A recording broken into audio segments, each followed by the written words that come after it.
بالاخره وام ولنتاین هم رسید.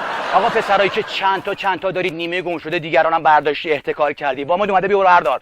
ولنتاین چه کوفتی بود دیگه، بلای شده افتاده به جون جوانای مملکت ما. دیدی لحن بعضی از دخترها نزدیک ولنتاین عوض میشه.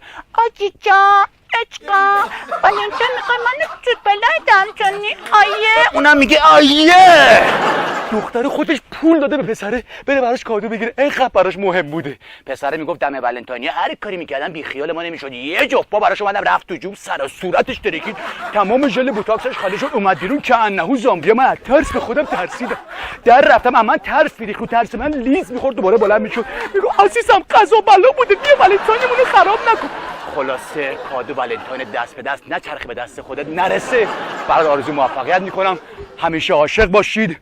عشق به شکل پرواز پرنده است،